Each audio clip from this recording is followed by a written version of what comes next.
welcome to the show. My name is Charlton with Big C. This is Charlton and Big C Sports coming to you worldwide on the iHeart Radio Network, the #1 network in the United States. And also Big C Sports has been voted the #1 sports show in the universe, according to Big C and his good old boys down south. So we thank you very much for the southern vote. And I also want to say bienvenidos to all of our listeners in Latin America. Thank you so much for following Charlton and Big C Sports. I also want to say thank you for listening across the pond in London, England, as well as Paris, France. And of course, I want to say thank you for my good old listeners from Canada. We love you so much, Canada. I also want to acknowledge India, getting some people even growing in India that follow Big C Sports. Thank you. Follow us on Twitter at Yes Charlton. But Big C, there's no one I love more than the land of the free and the home of the brave. How are you good old boys doing down south? Are you still trying to succeed with Donald Trump, Big C? Well, you really got to be brave to be down here these days, Charlton, with all of what's going on in society. Yeah. Even trying to make it to Houston this weekend for the Super Bowl. You got to be a brave fool to be downtown, but it's going to be a huge event this weekend. Half of Atlanta's leaving town. Yeah. So, they don't have no place to stay, but they're leaving anyway. They leave anyway, huh? Maybe. I'm thinking, it may be a whole lot of home invaders because so many people going to be gone. That's so funny, Big C. I just want to give you a little bit of advice. Sometime when you're out there driving around, you probably fly. You don't even drive the Escalade that far. But if you go down to Texas, if you get lost trying to find Houston, you just keep walking south. If you hit the wall, you turn around and go back north, okay? Just to get to here, some of it's already done. And I want to say this segment is sponsored by your Northern California Cadillac dealers, home of the all-new Cadillac Escalade, the standard of the world. And when you go by and test drive it, tell them that Charlton and Big C sent you. Today is January 31st, 2017. Big C, can we at least get you to watch the Escalade one time, Big C, just one time? Well, if I drive down there to Houston as much rain as they give me, it makes me watch. You got to drive through Louisiana. We know there ain't nothing down there but swamp. So, oh, yeah.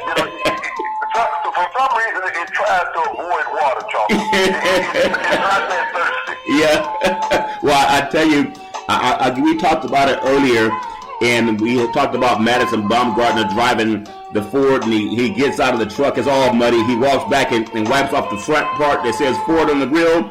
And then Cadillac had one where they were driving a brand new shiny black Cadillac, and it was splashing mud on all the white little cars, Big C. So I thought that was funny. But you've been driving yours through the mud for a long time now. So really love the standard of the world. But there's so much in the world of sports and politics. And ironically, Big C, I think again, I want to say I thank you for being a forerunner. And, people say you're the mystic, but I'm saying things that you talked about that even I was a little bit afraid to talk about at first because I didn't want to make anybody upset. But you're more like Donald Trump. You just happen to be black, so maybe you won't get away with it as much, but you still have to. I don't have as much hair to come up with.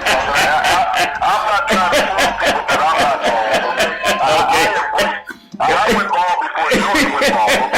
Okay. Ryan been in the making for a long time. Well, go ahead, Z. He's going to have to get a hair care endorsement, Charles, since he's the president. He's getting all his airtime now. So. Yeah, that's funny. Well, put it this way, he can't get Paul Mitchell, because Paul Mitchell's Mexican. So he can't get the policy because there's going to be such a high tariff, even he can't afford it. That's funny, Big C. But I just think it's funny how, I love listening to the brethren, and the great Brent Musburger, he's retiring today after his last game. I think it's Georgia playing Kentucky and down at Rupp Arena. And so congratulations, Brent, on a great career. But here's someone who had his own style, and I appreciate what he's done in the world of broadcast. But I've heard so many broadcasters, they're a little bit afraid about coming out of the box or reading scores. I remember one time going to volunteer at an elementary school. Actually, it was kindergarten. And they had kids reading out of the newspaper. Some kids read about the weather, others read about the news, and others just read the scores in sports, and that's what a lot of guys like to do. And ironically, they're all trying to follow you. They just don't acknowledge it, Big C. But there are not that many dumb sportscasters left, it seems. Maybe they are. But sports and politics, it's the same thing. It's competitive, Big C. Would that be somewhat accurate?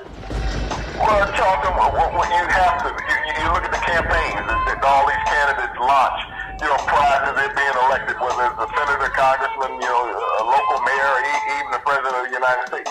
It's about competition. Yeah. It's about who can outdo the other person, Charlton, who can sell the audience the best. It's not always about the best person wins. It's about the person that they don't like, generally. Yeah.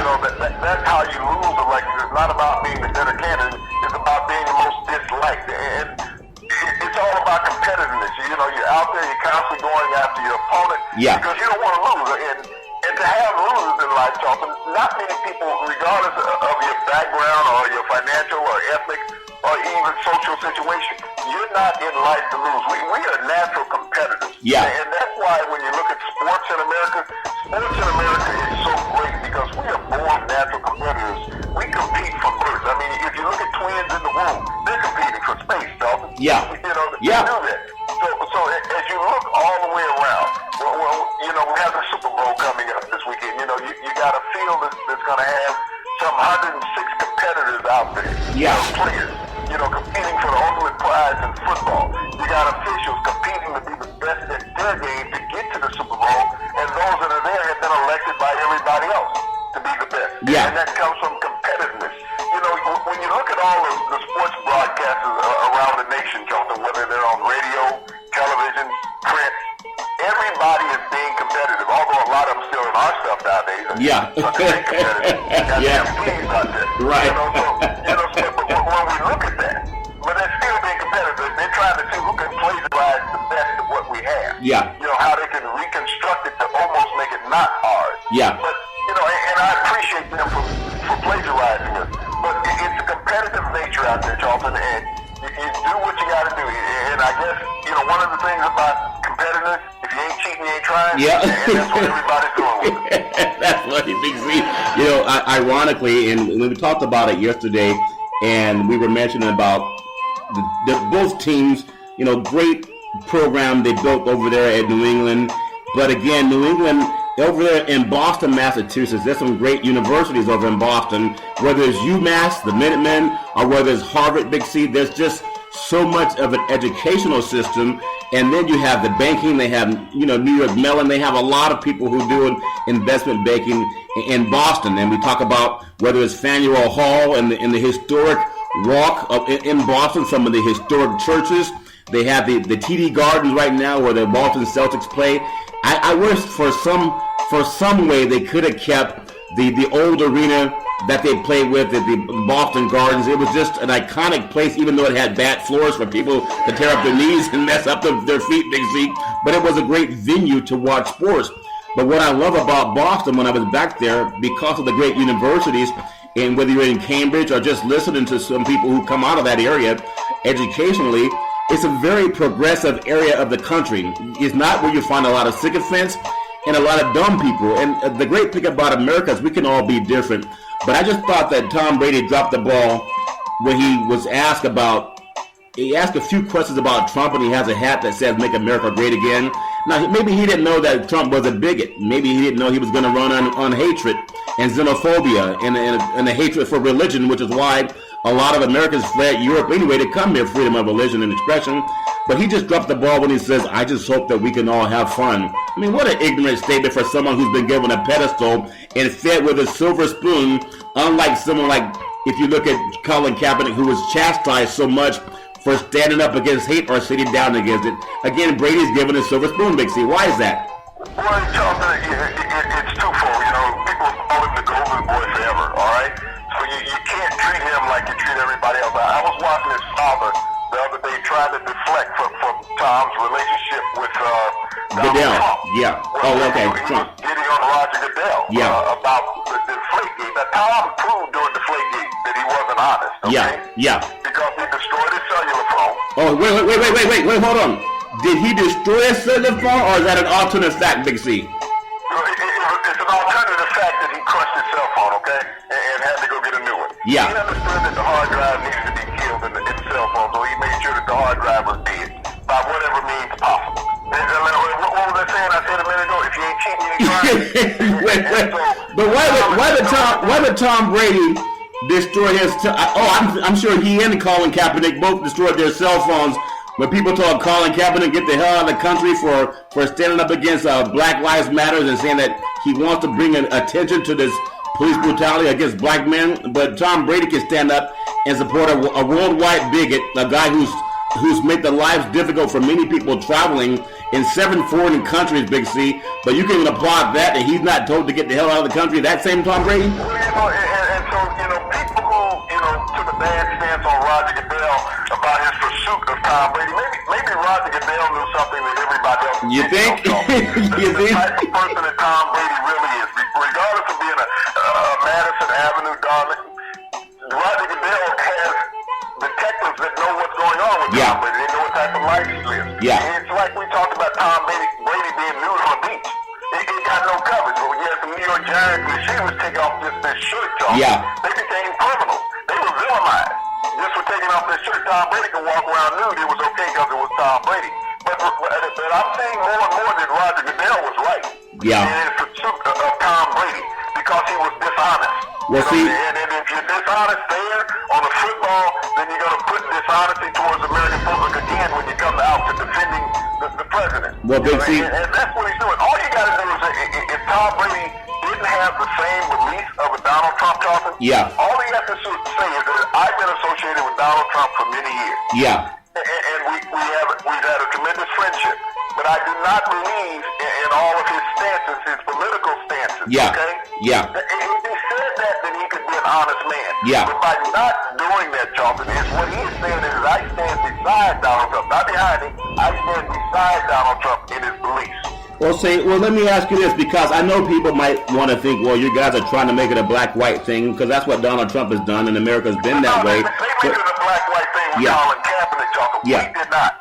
We elaborated on it. We give a different stance. And that's what we're doing here. Colin Kaepernick at one time did not spew racial hatred at any time. But this is what Tom Brady is doing by being silent. He is spewing racial hatred because he's saying, I cannot speak against Donald Trump because those are my beliefs. So how does he, and I want to bring this up because if you think about it, from all the guys and the people and the fans that had, burned Colin Kaepernick's jersey and we hate you and all this bigotry that came out of, like, they treated Kaepernick like he was Jackie Robinson. And I'm even talking about the media, and I want to say today's segment is sponsored by the California Lottery. What can a buck do for you? I believe the Powerball is up to $200 million, and that's going to be out on Wednesday. And so, Big C, you're probably going to buy one of those tickets. I know you don't get out of bed unless it's over $100 million, so this might get you to spend a couple bucks, Big C. And half of that money goes to support the schools, Big C, okay? So you guys, don't go out and smash your cell phones. We got this new education lobby. What's her name? Yeah, I know you're talking about. It's slipped my mind, but I know you're talking about. She's talking about, eliminating the public school system. So where is that money going to go now? Yeah. Does it go to her? Does it go to Donald? They're going to have to figure out where does the lottery money goes now, Charlton, because she wants school vouchers. Yeah. So they're not going to be funding public education if they get her in. So these are the things, when we talk about education and politics and sports, Charlton, they're all synonymous with each other. When they say politics does not affect sports, what's going to happen to the Olympics in 2025? They may lose it in Los Angeles because of this ban, and the Olympics attracts everybody in the world. But if we have a ban, that could cost Los Angeles, and that's part of how they're going to take care of that. I think is $1.9 billion stadium that they're talking about building for the Rams, Big C. So a lot of that's affected by what POTUS is doing right now. Well, he and Steve Bannon, and that's something that everybody talks about in private. But even when you look at Las Vegas, they're talking about losing the Raiders. The owner doesn't want to put up money down there, Big C. Your thoughts on that too? Well, he affects the world in his stupid sayings and flailing of an ink pen, Charlton. You think about it. You think about the last time that the Olympics was in the United States. And I believe that was in Los Angeles, 88? It was 80. Well, actually, it was in Atlanta, I think, in 90. Was it 96 Olympics? 96, yeah, and 84 in Los Angeles. 88. Yeah. They had the Olympics in 88 in LA. And you think about how much pride and prestige it brought back to that city, even the inner city, because the Coliseum is right in South Central Los Angeles. Yeah. Right in the heart of Washington, all that. But you brought all this infusion of money back into the neighborhood pride. They fixed the place up. Yeah. They gave a sense of pride to all of those people who did not have, Charlton. Yeah. They were not left out when it came to the Olympics. But this is what Donald Trump is talking about, robbing America of. The most prestigious sporting event that's held for the world. We know the Super Bowl is the top, sporting event. Yeah, in the world. But the Olympics is the top participating sporting event in the world. And when you have someone who is so callous and worried about his ego, and this is something that Rudy Giuliani wrote up this bill. Oh, he's horrible. And his press secretary is constantly well, this is not a ban, but he has said it's been a ban several times. Donald said it was a ban when he introduced it. Rudy Giuliani said it was a Muslim ban. Yeah. And so, the thing about it is one lie is perpetuating the next lie, Charles. Yeah. So these lies are affecting sports. They're affecting social life around the world. Well, I think that's part of everything that goes on in society, and that's why we want to bring things up. And I'm not harping on anybody. I just think that Colin Kaepernick was ostracized, but Tom Brady, they're trying to treat him with kid gloves as if they're trying to speak for him, as if he's not bright enough to speak for himself. But you think about this, Mark Cuban, Greg Popovich, Steve Kerr, and there was another, I think it was Stan Van Gundy. They all spoke out about it. Yeah, Stan Van Gundy. They all talked about how they don't believe that hatred has a place in America. And I just think as a white quarterback, someone who's been put on a pedestal for most of his career, whether it's at Sarah High School in San Mateo or at the University of Michigan, the white quarterback has an easier time at getting the contracts for Madison Avenue and endorsements. And when he stands up, when he's not a Muhammad Ali, and he's not even someone like a LeBron James, who also gets criticized very heavily by white media. They say he's too bombastic or he's too egotistical. But they won't go after Tom Brady. You think about it. We talk about sports and politics. President Obama, he was treated like dirt because he had this relationship with Reverend Wright, especially by Fox Media. Okay?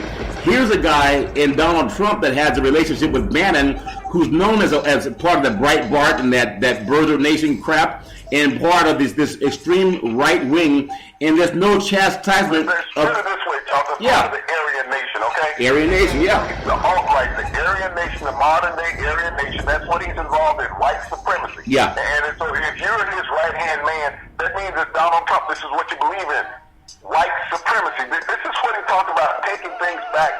We're going to take our country back. Yeah. He meant that he was going to have white supremacy in America, and these are all the steps that he is putting forth on a daily basis to create white supremacy. And didn't America learn enough from World War II? No. What he did to the Jewish nation and all those who were not German? No. He destroyed Europe. Yeah. And that's what Trump is talking about doing.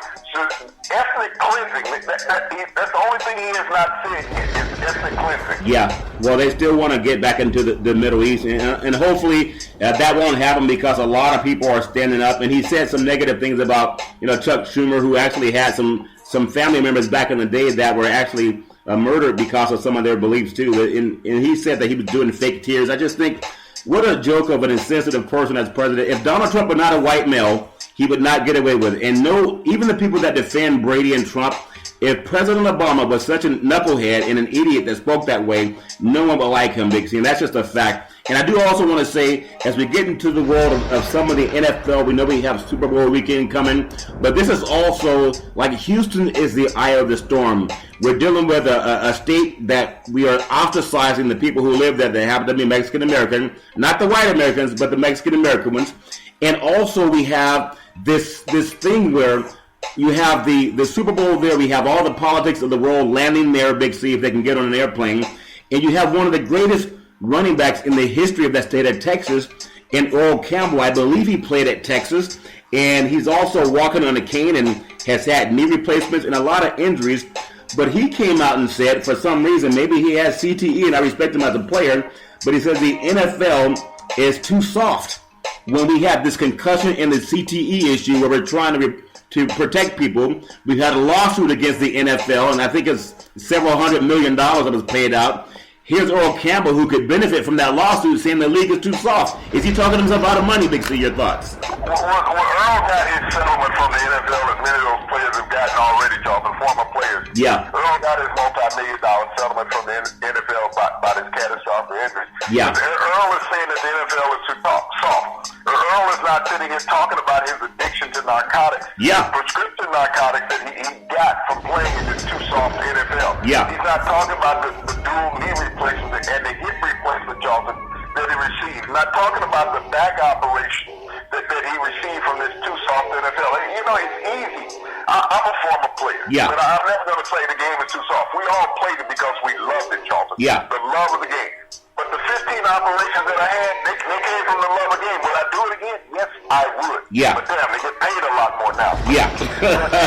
Yeah. The thing about it, the game is what the game is. The game has evolved. The game is not too soft. The game has outgrown its playing surface. Yeah. That's what's wrong with the NFL.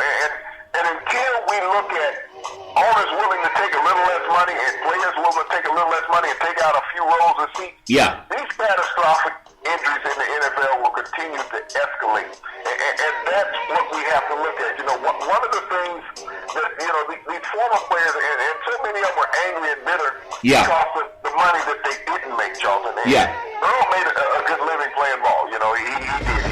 He was one of the top backs of all time. But so many former players didn't make the money that Earl made or even have the longevity of a career that he had. Yeah. But when you sit around and say that the game is too soft, let's see you go out and run a 10-yard dash, not a 40. Yeah. Okay? He can't even run a 10. But, you know, respect him as an athlete Yeah. in every way. But I hate when these former players come out and want to blast current players because, you know, you always hear this thing, well, they couldn't have played when we played. That's BS. Yeah. You know, I wouldn't want to play against some of these behemoths that are going out there now. Yeah. I've been out of the game, you know, some 30 years, but, you know, when you sit there and you look at the size of the average offensive lineman now that you would have to face, you know, these guys are 340, 360 pounds Oh, yeah. forward, okay? Yeah. All of them. You know, you don't invite them over for a barbecue unless you're going to kill a horse. You know? That's why you see the moonshine, Big C. I can invite them over the line without That's funny. That's but, funny. you know, these are the things that we look at in sports. Sports is such a great galvanizing part of our culture. And you know, we all have our opinions. But I always hated when the old players, and I'm one. Yeah. You know, I don't blast a player for playing. Yeah. I blast them for lack of production. When I sit there and I see a sissy playing, the San Francisco 49ers defensive back, I'm going to call them out. Hey, John Lynch is going to change that. They're all going to play like Ronnie Lott now, Big C. And they're going to play like Charles Haley back down the D-line. None of them are going to have that try to close your eyes and make a tackle at the same time. And that's a lot of the players they've had over the last couple of seasons. There's no more Tim McDonald's coming back to play for the 49ers anytime soon. So they may still have a tough time trying to field a team that... Bruce Taylor. I'll take Bruce Taylor any day out there. Yeah, you know? yeah. I'll take Johnson, you know, the former Olympic, and his brother, Rayford Johnson, was in the 56 Olympics. You know, and so, you know, the 49ers have had a rich history of defensive backs, and I'm not making light of that. Yeah. They've had a true rich history, even before the Super Bowl era, Charlton. Yeah. They had some of the greatest defensive backs to ever play in the NFL. So, you know, it's just, you know, when he says the game is soft, yes, they're soft players. There's always been soft players, Charlton. Yeah. Always. Well, at least they can walk, Big C. Let me ask you this question. When you talk about the era of Earl Campbell, there was a great running back. I think his name was Chuck Foreman. He played for the Minnesota Vikings back in the day. Played in the Ivy League out of Colgate, running back. Out of Colgate, and played for the Vikings for several years. They actually went to 4 Super Bowls. He was with Fran Tarkenton. Now they didn't win any, but I don't know the health right now of Chuck Foreman, but I would say it's probably better than Earl Campbell's. But Chuck was someone that would run out of bounds. Even the great Franco Harris that played with Terry Bradshaw in the Pittsburgh Steelers. Franco saw he coming. He was out of bounds 5 yards. Franco was smart. Yeah, but Franco walks straight nowadays. Yeah. You know, that's the thing you look at. Earl hit everything. Yeah. He even hit the goalpost a couple of times. But, you know, when you look at backs who can still walk, that's a plus. Yeah. The average running back who played in the NFL, Charlton, between the 60s and 1980, has a hard time with mobility. Yeah. They just do. It took so many outlandish hits, Charlton, that now they are deemed illegal. Yeah. And that's what the average person doesn't understand. I used to, hear some guys all the time. I'd be in gyms working out in the off-season. And, you're not that tough. You're not that strong. You're not that big. Yeah. I'm like, hey, they hold tryouts every year. Yeah. What I get paid to do is I do it to you here. I go to jail, okay? I'm paid to legally assault people. Yeah. That was my job. That's how we addressed the game back in those days, Jonathan. Yeah. That we were legally paid. We were paid to legally assault people, and that's how we looked at the business. Yeah. I mean, for 75 plays during a game, I assaulted someone. Yeah. I did. I honestly did. And had a lot of fun. I mean, it was a sense of euphoria. And the more people you hurt, the closer you are to getting a championship. And even just looking at, because we talk about how great running backs are today, or the guys that are going to be down at the Super Bowl, whether it's LeGarrette Blount or the dual team talent they have in Atlanta. Think about the great Tony Dorsett. He played in Texas for the Dallas Cowboys, and he was an amazing player. He can still walk pretty decently. And Tony Dorsett, to the best of my ability, he was not one to try to run into someone the way you had the great Earl Campbell. I think it was Jack Tatum that he ran into down at the Houston Astrodome, and both guys went sideways. And Jack Tatum, he was one of the most fearful hitters in the NFL, Big C. And you also have guys like Eric Dickerson, who was probably faster than all of them. He was a guy that would run out of bounds and not take a solid hit. But these guys can still walk, Big C. The message given to young players now is run out of bounds. Don't go take the hit. Once your knees are blown out, they're not going to care about you anyway, Big C. Your thoughts?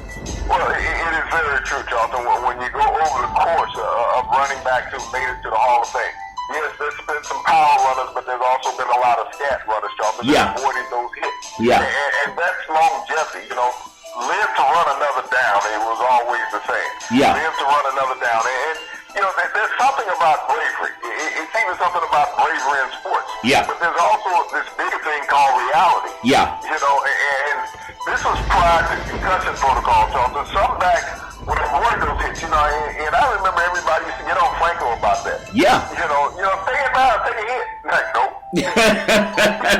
I think Franco has 4 Super Bowl rings by running out of bounds, Big C. He wasn't trying to trick anybody. Then you look at a running back such as a Kurt Warner who played up in Seattle. Yeah. And you look at the beating that Kurt took. I mean, Kurt was a tremendous running back, but he had a couple knee surgeries during his career that shortened his career, and he would have had greater stats than what he had losing those seasons through the knee injuries. But, I mean, just a tremendous running back out of Penn State. Yeah. And so when you look over time, how injuries have limited a lot of great running backs. Bo Jackson, with the hip injury. The knee was hit. And Bo's career was just starting out. But that hip injury ended his career. It wasn't a vicious hit, but it was a hit, Charlton. Yeah, it's kind of... When we think about the multitudes of injuries, we always talk about the knee injuries, but a lot of people don't realize the neck injuries that running backs occur. Yeah. Throughout their career. You think about somebody like a Floyd Little who played in Denver. Yeah. Who played at the great Syracuse University, the same school that produced Jim Brown. Yeah. The late Ernie Davis. They had a core running back that came out of Syracuse that was second to none back then. That was running back you. Yeah. But when you look at him walk now, it looks like he's riding a horse. That's how bad his legs are and how bold they are, from being deteriorated over time. You just look at these backs. Yeah. Even linemen who get their legs rolled over all the time, Jonathan, who suffer more catastrophic injuries than running backs. Yeah. But nobody looks at them because they're not the prima donnas. They're just road breakers. Yeah. And so when we look at it, and I look at that how Trump is looking at society. Yeah. He's looking at society, how society looks at offensive linemen, that they're replaceable. And so that's what he's saying about the people of America, the people around the world. If you're not in my financial category, if you're not in my ethnicity, you're expendable. Well, Big C. Like a football player didn't cut in training camp. Well, I tell you, there's an old-time football coach up here in the Sacramento region. His name is Max Miller. He coached for over 50 years in high school up here in Northern California. He's also, I think he's in the Hall of Fame, Coaches Hall of Fame, High School Football Coaches Hall of Fame. He's an all-time winningest coach here in the San Joaquin section in Northern California. He had a national championship team at Rancho Cordova High School back in 1981. He had an All-American Player of the Year by the name of Kevin Wilhite. In fact, Kevin Wilhite's brother played for the Denver Broncos for several years, but Kevin Wilhite went to Oregon and he played under Rich Brooks, I believe. But he was about 6'1", 200 pounds, and ran at that time like a 10-3, 100 meter. But he pulled a muscle and he pulled a hamstring, a high hamstring pull, and his career was over. Now, the reason I say that, Big C, is a lot like Earl Campbell. This guy can still walk, and he's about the same age as Earl Campbell. And I like Earl to be healthy. I want us all to be healthy. But I think the message we give to kids, especially with this CTE stuff going on, and I talked to a couple of doctors about CTE, you want to not encourage people to think that football is a sissy game or they're not tough enough if at the end of your career you can barely walk. That's not the message we want to give. And I want to say this segment is sponsored by United Labor Guaranteed Life Insurance up to $100,000 with no medical questions. We are also endorsed by the American Heart Association and the American Cancer Society. We work with all of the unions in the country under the AFL-CIO, and we want to put 1,000 life insurance brokers to work. Tweet out to Charlton and Big C Sports at Yes Charlton. And I want to tell you, every Monday through Friday at 5 o'clock p.m. Pacific Standard Time on iHeart Radio, you can follow what we're doing. And iHeart's the biggest network in the United States. So Big C, when Earl Campbell says we're not tough enough, I'm still want to talk to some of these coaches. As I learned with Max Miller, he puts on coaching clinics all over the country. We have to stress safety more than toughness in the world of sports. Big C, does that make any sense? As you know, a lot of guys are struggling. I look at this from this perspective. You know, they talk about you want to have the elitist coaches on the professional ranks, on the college ranks. Yeah. But, you know, they'll let Joe Bob from the gas station and Billy Bob from the feed store go out and coach you football. Yeah. Okay? Yeah. And that's where we have the problem at, John. We get so many youth athletes in America with poor training. Yeah. Because you got a lot of frustrated fathers out there living vicariously through these kids. Yeah. Telling them you're not tough enough, okay? Exactly. You gotta be tougher. You gotta stick your head in there. You gotta hit so-and-so. You know, we talk in every sports show in America is guilty of this, Charlton. Yeah. Every sports show, including us. We pay attention to the NFL because that's where money is, okay? Yeah. We all do. But we don't pay attention to the millions of youth football and basketball players, even Little League players, Charlton, throughout America. And so many are being injured catastrophically every year. Yeah. Because the lack of knowledge and the lack of safety precautions that are given. You know, I think about Little League baseball. I had a brother one time hit my eye. You know, at a Little League game because the ball took a bad hop. Yeah. Was there any medical professionals around there, Charlton? No. It wasn't. It was like, just put him in the dugout, put somebody else out there. Yeah. It wasn't about, let's take this kid to the hospital, let's get a CAT scan. Anything, Charlton. Yeah. So when we look at the lack of concern or discern about the youth of America who play the sports, who are the feeders for every level coming up, Charlton. You think about a college game, you know, kid get hurt, they bring a cart out on the field. Just like in a pro game. Yeah. High school game, they don't do that. They put him on some shoulders and drag him out. Or on a youth football game, they may have a big coach to carry somebody off the field. But I think that this is how we have to look at it. If you don't have the proper training, and it's like when we're talking about DeBose, you know, the person Trump nominated for the education secretary. Yeah.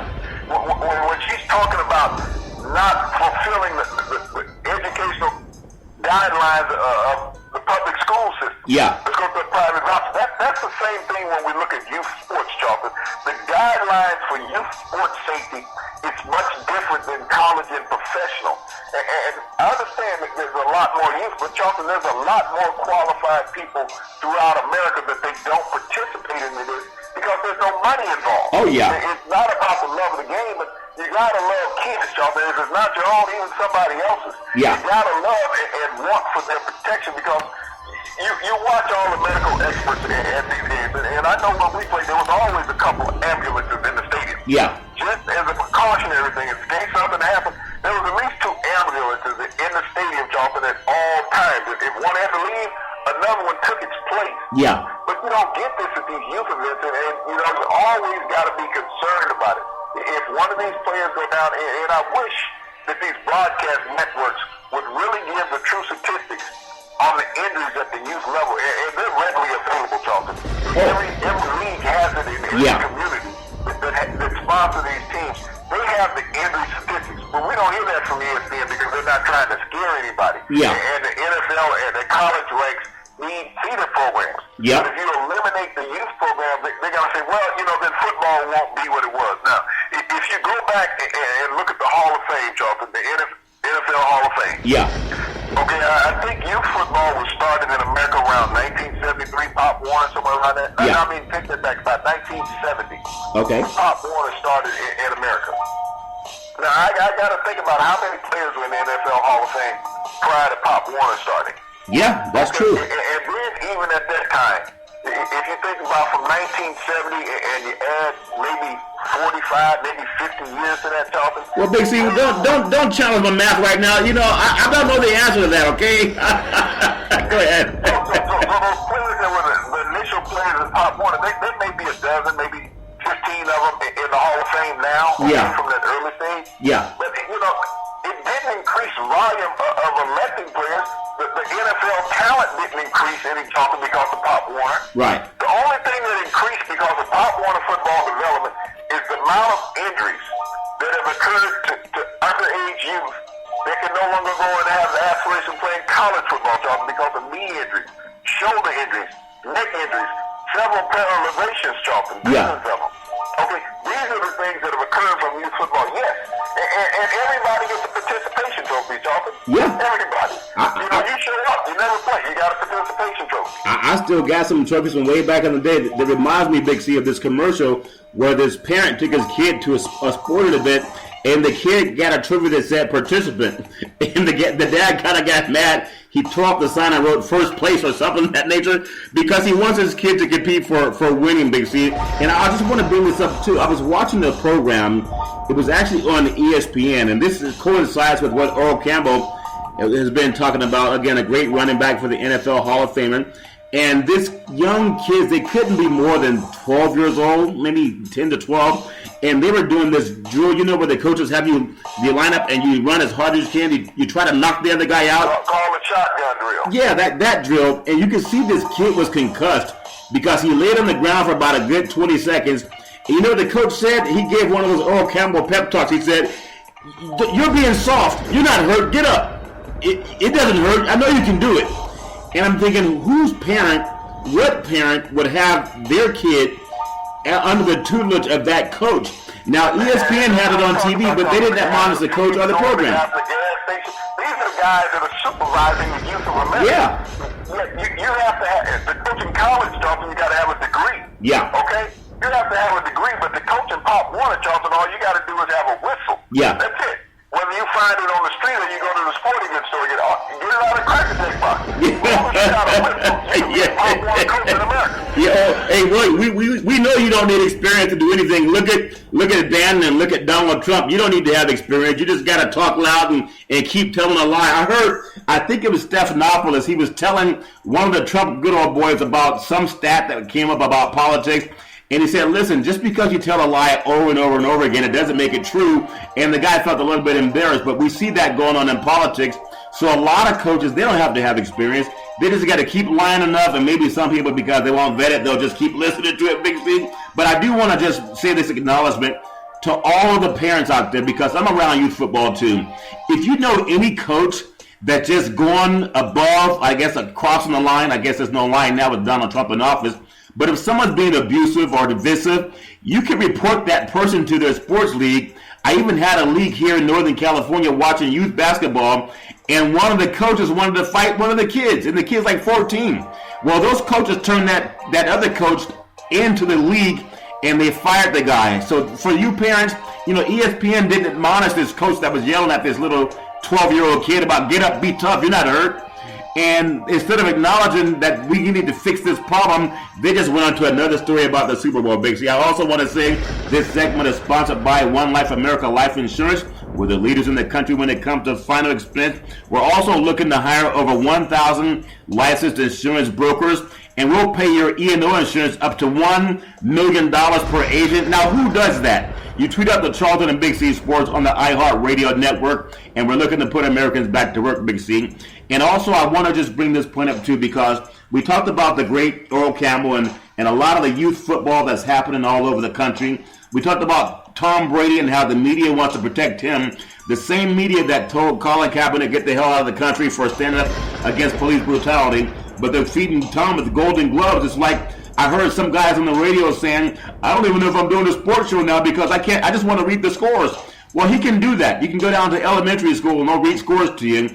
But to talk about what's happening in the world that affects everybody's life, you have to be a little bit more erudite than just knowing the score of the game. So, Big C, as we get into this one more topic that I want to bring up, a lot of people are bringing it up. I think it's just kind of water under the bridge. This thing with LeBron James and Charles Barkley, and you know, Charles has gotten out of shape now. I think he doesn't pass a meal table that he doesn't eat, Big C. But when they went to the buffet, Charles ate everything. They don't mean eat everything. They just mean come back 2 or 3 times. But both, you know, he ate everything at the buffet. But he's jumping on LeBron James. And I thought LeBron put him in his place, Big C. Your thoughts on that? Well, you know, everybody is riding LeBron, Jonathan, when you think about it. Not just Charles, but everybody. LeBron is easy to pick on through the media. And black and white, they've all done that, you know, because he's self-proclaimed and also been recognized as the best basketball player in the world when he wants to be. Yeah. Okay? But, you know, media, you kind of draw attention to yourselves all the time. I think we might even do that periodically. Yeah. But, you know, to be on the national stage like these guys are, I mean, you're playing the game, you know, this hatred game. Let's ride this guy. Yeah. Why don't you ride somebody else who is not performing? Yeah. LeBron performs. Yeah. He's been performing for 12 years. Yeah. At the highest of levels. Let's get on the guys that are on the rosters that are not performing. That's always amazed me. Yeah. Is that media does not call out the guys that do not perform. Like, you know, I remember as a former player, if we had a teammate that wasn't performing, we did not hesitate talking to the coach. Yeah. You know, we didn't have to go to the media. We keep it internal. Yeah. That's when they talk about old school and new school. Yeah. We didn't have tweets. We didn't have texting. We didn't have a cell phone to call anybody. We had to go to the phone booth. That's what we did. Okay? Yeah. So that phone call wasn't made to hurry. You mean you guys handled it on your own, Big C? You didn't go to the media and ask them to say something bad about somebody? We handled it, Charles. We handled it internally. We talked to a coach and, you know, you got to make a decision. Either he goes or we don't play. Yeah. You know, you decide how long you're going to keep your job after that. Yeah. You know, if we go out there just intentionally lose because you keep this guy. Yeah. We had several teammates that disappeared because of that, Charlton. That we were men enough as players. Yeah. To handle things internally. And I think it was of the professional nature that you should have now in broadcasting. And especially because we are trying to build boundaries in this industry that African American men can work. Yeah. Okay. Yeah. And when, as an African American man, the best thing that you can do is go out there and call out one of your own, the best player in the game. I don't hear Charles Barkley getting on anybody in Philadelphia. No. Where he plays, they don't win. I don't hear him getting on anybody in Phoenix where he plays, they don't win. Yeah. You know, he finished his career in Houston where he watched a lot. Yeah. But, you know, look, he's not talking about anybody in Utah. He's not. Yeah. You know, he's not talking about anybody in any of these outpost cities. He's talking about LeBron. Now, how is him lambasting LeBron going to make LeBron any better? You know, when you hear about players that are talked about in the NBA, Jonathan, it's either LeBron, Steph, or Kevin, or Westbrook. Yeah. Okay? It comes hard in there every now and then. And even Dwight Howard, when they beat him up for a couple years. Yeah. Why are you beating up these high-level African-American athletes throughout the media? Because I can look across the board, they're beating up Carmelo now. Yeah. I can look across the board, and I think all of them got several white teammates. Yeah. 2 or 3. Yeah. Okay? That are not performing. I don't hear them beating up the white teammates. So no. They're not doing that. Why? What is the purpose of belittling another African American? Well, we see this in the movie 13, the documentary, where we have this racial hatred of each other, in-race hatred of each other, because somebody is playing now and achieving more than what you achieved. I praise all the guys that achieve more than I ever achieved as a player. I'm a little pissed still about the money they make. Yeah. But, you know, wait, Bill C, Big C, you gotta let it go. You make more money than most of those guys make anyway right now, Big C. So why you mad about 30 years ago? I'm sorry, Big C. Okay, I'm sorry. I know you've been handing in cans to get gas money. I understand. I apologize, Big Z. But when we look at this, Charlton, why is it? You know, I go back and I think about some of the great black broadcasters we had early on. Yeah. Herb Cross, defensive back, 11 years in the NFL. Yeah. The original member of the CBS morning broadcast team for football. Yeah. The NFL football. Never talked bad about an African-American player, Charlton. Never did. He never did. And he was the originator out there. I think about John Saunders. You know, the late John Saunders. He never did it, Charlton. Yeah. With ABC and ESPN. And he's from Canada, I believe. He grew up in Canada, I believe. He's Canadian. Yeah. He always praised the athletes, Charlton. Yeah. So when I look at the modern day guy who is so egotistically driven and who is so much trying to be a showman, and for me to be a showman, I have to go out there and belittle the best guy so it draws more attention to me. Yeah. So I can create the controversy talking about him. So if he had been talking about Porzingis with the Knicks, half America would say, who the hell is Porzingis? Yeah. You know, the 7'2" Russian who played for the New York Knicks. But he can't do that because of Putin and Donald Trump. Okay, well, let me just ask you, because you brought up a valid point. And I've noticed this a long time ago when I first got started in the business too, about almost 30 years ago. And most of my brethren that opened the doors, they happen to be Caucasian because they were the ones who were let in first. And oftentimes they try to spend a lot of time, whether it's in the broadcast booth or on the sideline or reporting, well, you know, sound a little less, you know, a little less, just, you know, sound a little less street. Like they want you to sound like they're Caucasian, like your tone, the way you enunciate your words. They wanted to have that thing. I remember that happening many times. And so, unfortunately, and this is painful, but it's true, there are a lot of black guys that once they're given a job in the media, they're still trying to please the white guy that can fire them faster than he fires the white guy. And they know that. And the white guys know it too. So they may feel that in order to really get in good with them, they want to criticize the black guy because that's what they hear the white guys doing in the background. And that's why I bring up this parallel with Tom Brady and Colin Kaepernick. They're both from Northern California. You know, Kaepernick grew up in Turlock, I believe, for the most part, and went to, I think, Pittman High School in Turlock. He was an all-state baseball player and also, you know, good football player as well. Went to Nevada and then drafted by the 49ers, took him to the last Super Bowl. Brady grew up in I think San Mateo, somewhere over in the Bay Area. But one guy, when it comes to political statements, everyone was like putting cameras on Colin Kaepernick, okay? It's amazing how this happened, Big C. They shined the spotlight on Colin Kaepernick that sat down for the national anthem.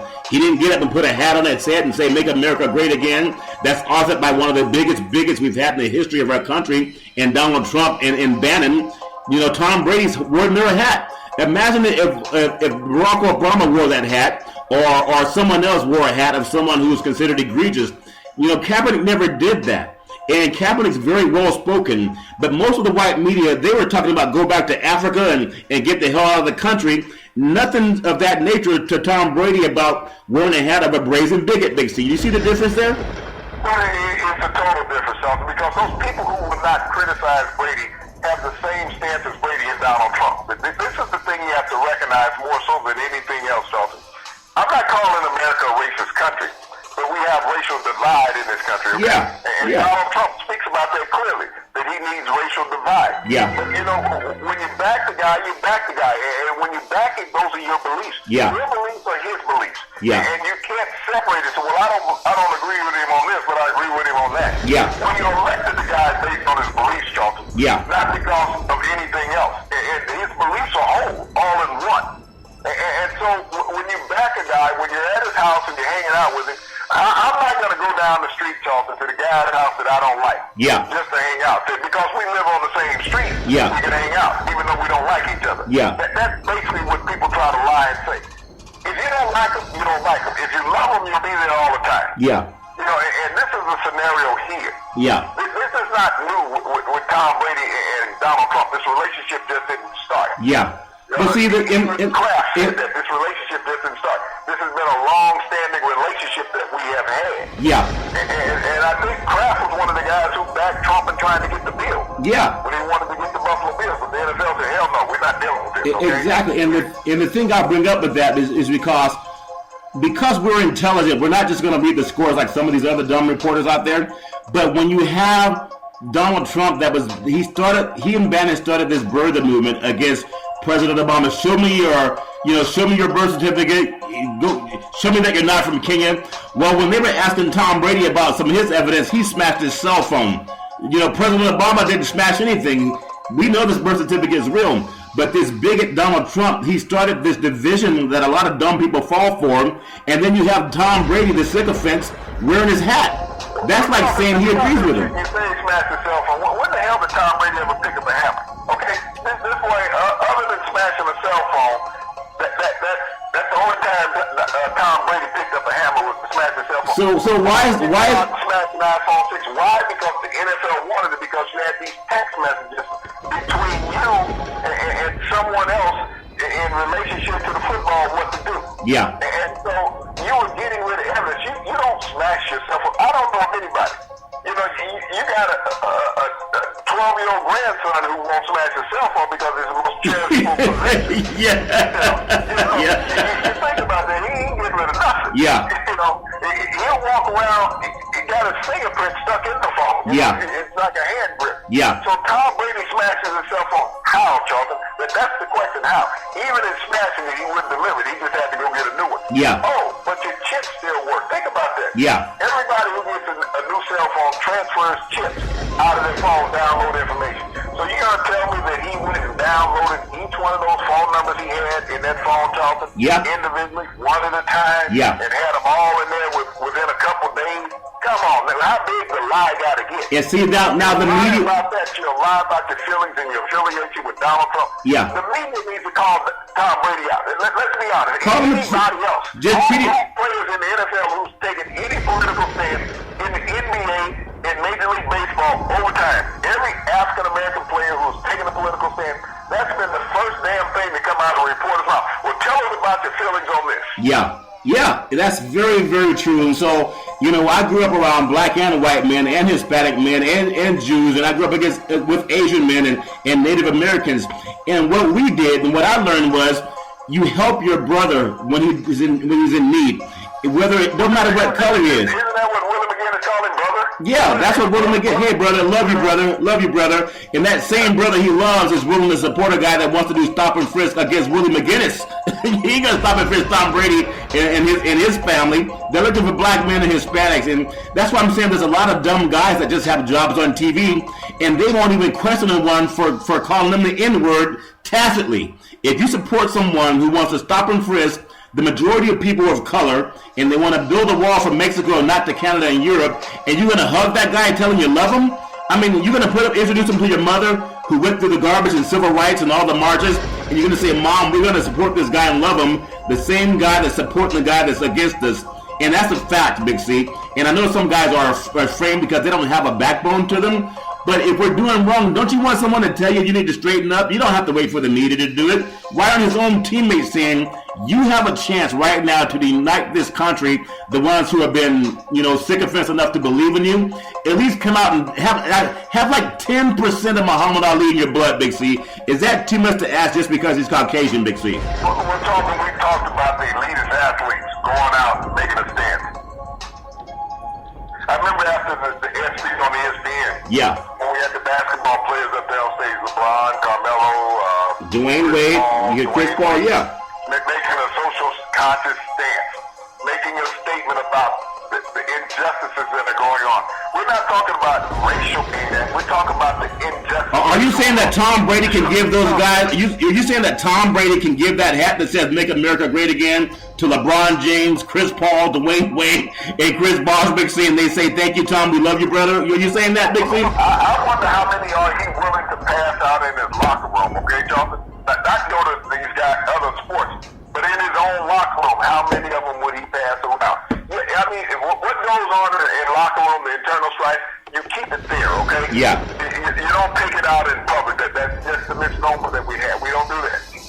But for him to go out and undermine his coworkers, yeah. Technically that's what he's doing. Yeah. He's undermining his coworkers. It's just like if you're working in an office building, and you got a guy that comes in and takes all the coffee out of the pot and doesn't put another filter in there and start running a new pot. And Yeah. he does that all the time. Yeah. He's undermining his coworkers. Yeah. Because he's making everything uncomfortable for them. Well, Big C, I didn't know how to put the coffee in the pot. That's why I was doing that. I wasn't doing that to undermine anybody, Big C. but you know, he's the self-proclaimed leader of this organization. Yeah. And this is a political stance. He's saying, well, he's not being political. Yes, you are. Yeah. By you walking around advocating the guy's campaign slogan. Yeah. Okay, and I keep wondering, everybody who listens to our show, whether it's here in America or any place else in the world. India now. When has America not been great? When has not been the desire for people to come to America, Charlton? When we think about all these Europeans who come to America to play basketball, Charlton. Yeah. You think about that. You probably got 20% of the NBA now, Charlton, foreign national players, okay? From other countries, not just Europe. We got them from Australia, everywhere, that have come to America because this is the greatest basketball in the world here in America. Yeah. That's something that's great. When we think about the major leagues in baseball, Charlton, we got people going across open waters, defecting from their home countries to come to America to play professional sports. Yeah. And so what's not great about America to them, Charlton? Yeah. We can have people coming from free countries, Charlton, into America. And if you look at the workforce in America, Charlton, you go to hospitals. Look how many foreign workers are in hospitals, Charlton. Yeah. In America. Yeah. We can't even, and so Trump is talking about, getting American jobs. We can't find enough qualified Americans, Charlton, so they offer incentives Yeah. to these foreign medical professionals to come to America. The government has been paying that for years. Send us your doctors, send us your nurses. There's not one person who listens to our program in America can say they've been to a hospital or a doctor's office, Charlton, and there's not been a foreign worker in one of them. I agree very much. So when he talked about American jobs, Charlton, when Americans can't qualify for the jobs in their own country through lack of education, with Nancy DuBois, who wants to destroy the rest of the educational system in America. Yeah. How can you field employment if you don't have educated people? So when we talk about sports, we talk about politics. How many guys in the NFL, Charlton, didn't have a GPA in college? Wow. You got to think about that. How many guys in the NFL did not have a GPA in college? And I'm going to tell you, zero. Yeah. Zero, Charlton, because you got to be in college at least one full year. Actually, two. You got to be in college 2 years to be able to get to the NFL. Yeah. All right, to be eligible for the draft. So everyone in college, Charlton, that went to the NFL had a GPA. That's when we talk about politics and sports crossing over, because without that political money getting into that public school system, and even those colleges, Charlton, which are all land-grant universities, are getting federal funding. Yeah. Okay? That's federal. So we're talking politics and sports.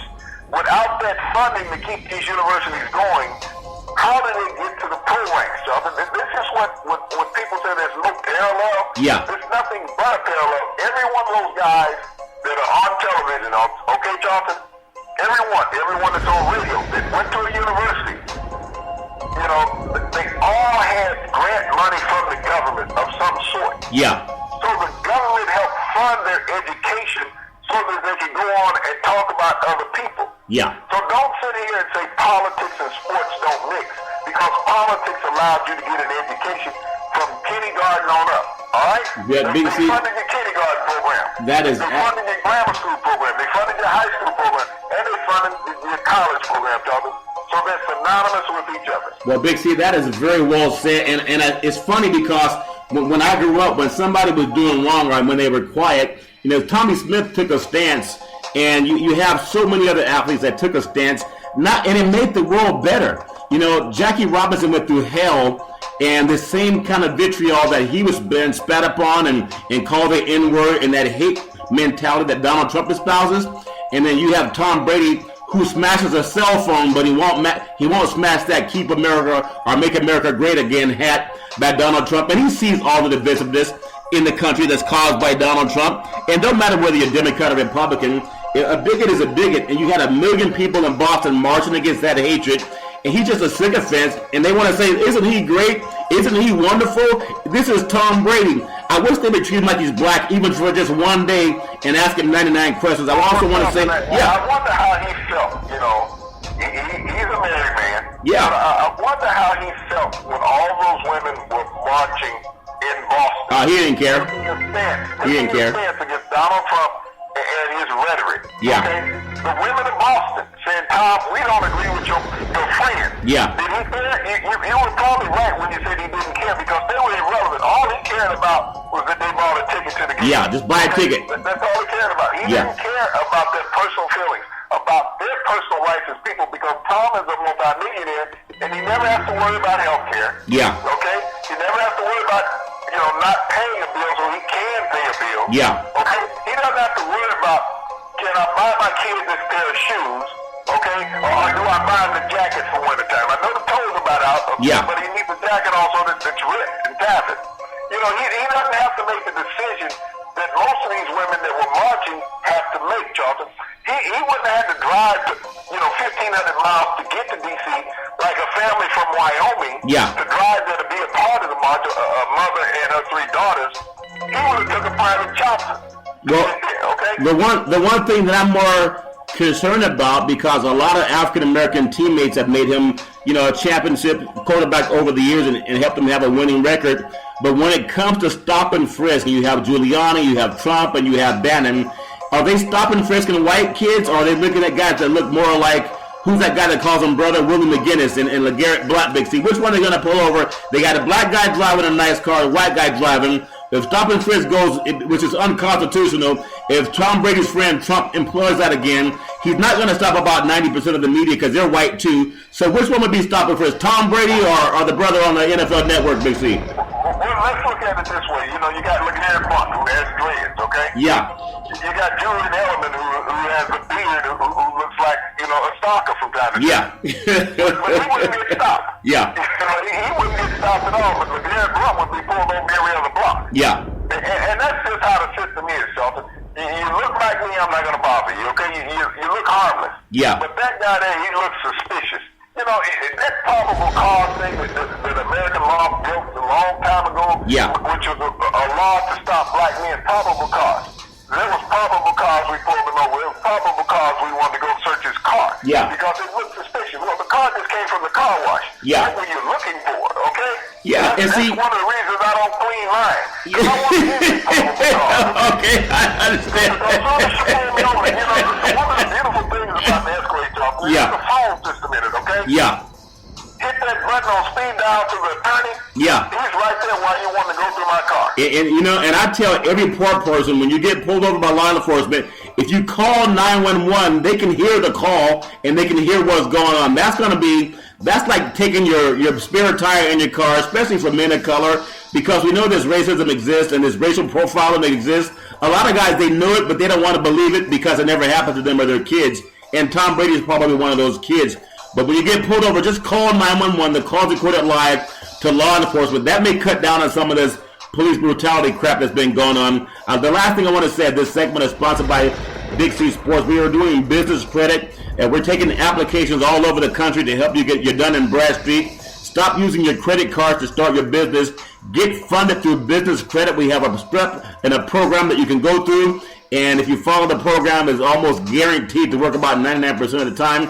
And so reach out to Big C Sports on the iHeart Radio Network or also on Twitter. That's Yes Charlton on Twitter. Big C, the last thing I'll say is what I love about Big C Sports. I never want to be like the cookie cutter programs that are just going to read you the score.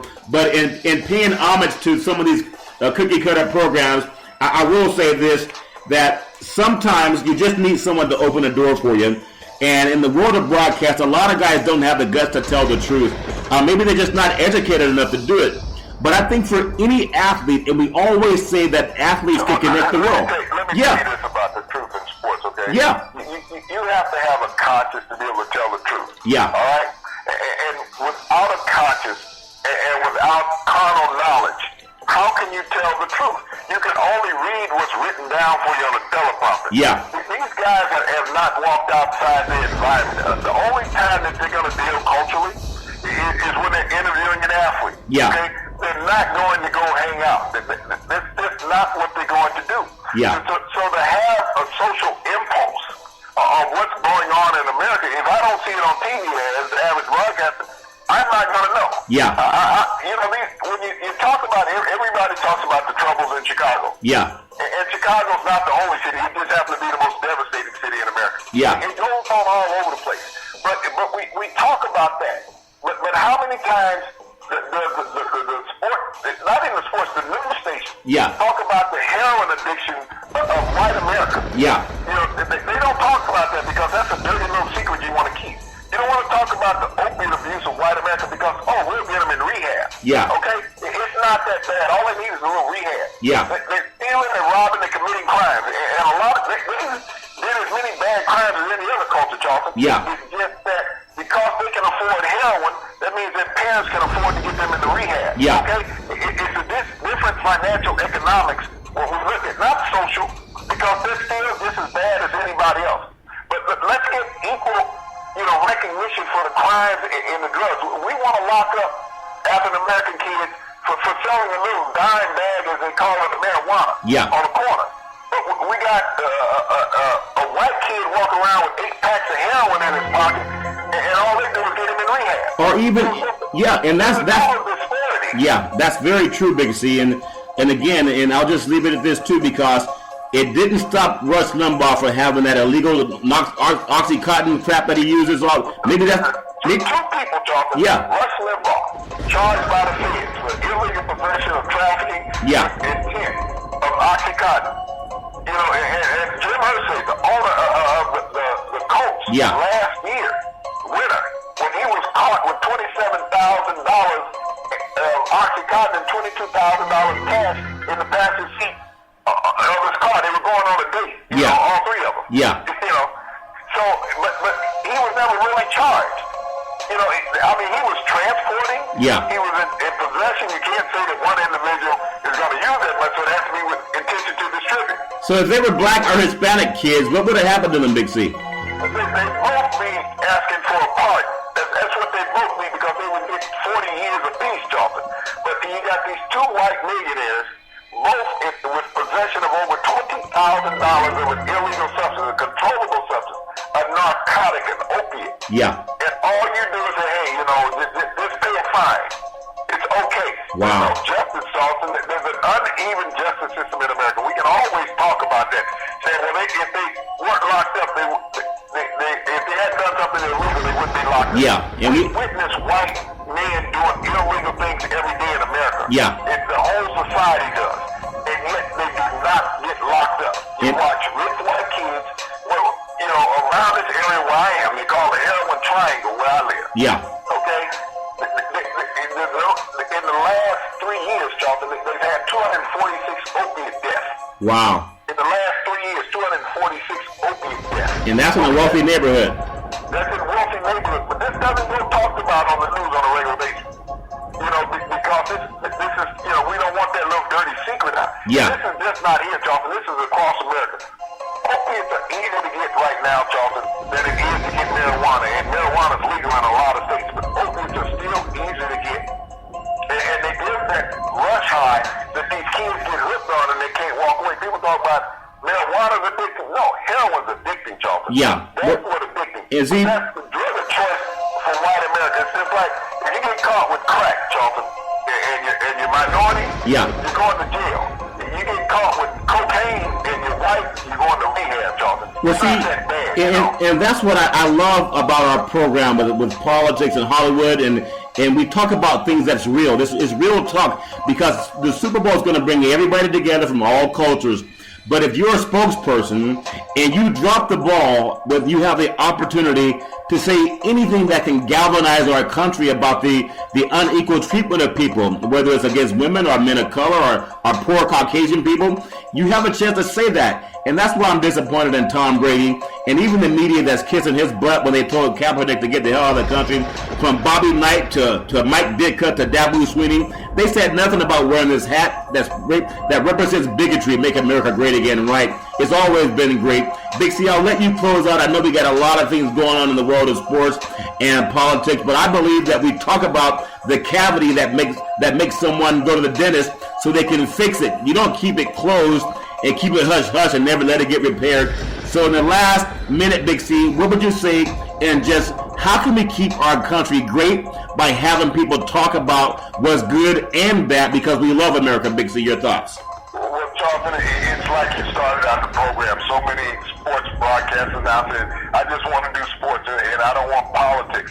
You know, when you take a spokesperson like Tom Brady and put him on the cover page of Sports and Politics, that now you really have to open America's eyes to what's going on. You can no longer have separation when it comes to these two. Tom Brady is an advocate for what's going on wrong in America right now. So that's how only way you can really address it. You can't find an excuse for him because he's a grown man. He's a big boy. He wears big boy pants. All right? Yeah. He puts them on one leg at a time. So when he put on the pants and then he took the hat and put it on his head, on the top of his head, it went out advertised for the bigotry, for the the separation of this country, for the ban on refugees coming to this country. This is what he was saying, Charlton. I agree with these political stances that are being made. You know, I'm an athlete, and I did illegal things as an athlete, got caught, got punished. And I fought it for a long time, but that's the American justice system, Charlton. Yeah. But he also said he committed the criminal act in intentionally destroying evidence. Yeah. Okay? You do that by any other means as a minority, you go out there and intentionally destroy evidence, what happens to you? Okay? This is what he's been allowed to do and allowed to get away with. But, you know, as they talk about people who step over the line, and like I said, you compare him against Kaepernick. What Colin Kaepernick did was right, because he talked about something that was wrong. He never talked about ostracizing people, eliminating people from going places, Charlton. Yeah. He asked for equality and equal justice. Yeah. That's all Kaepernick asked for. Tom Brady went out today in his press conference and asked for a ban on Muslims. That's what he did. He asked for a ban on Muslims in America. And without saying a word, by putting that poster on his forehead, what millions of Americans are going to see, I stand with Donald Trump on his beliefs. It's called tacit consent. Tom Brady did. Yeah. He no longer is the prima donna in sports in America. He is just a slug like the average person. Well, Big C, I tell you, we keep it real on Big C Sports. No matter who you are, we're going to keep it real worldwide. That's why Big C Sports is the number one program on iHeart Radio, and Big C Sports is the number one program in the universe, Big C. I want to say every Monday through Friday at 5 o'clock p.m. Pacific Standard Time. Worldwide, follow Charlton and Big C Sports on the iHeart Radio Network, the number one network in the United States. And also, I want to tell you, there's never any room for violence against women. No grabbing women by the crotch, and no domestic violence. If you see anyone doing that garbage or talking about it on tape, just call 911 so women don't have to go through that garbage all their own. And as we always tell you, every Monday through Friday at 5 o'clock p.m. Pacific Standard Time, worldwide, we thank you, we appreciate you, and we hope that you have a super fantastic day.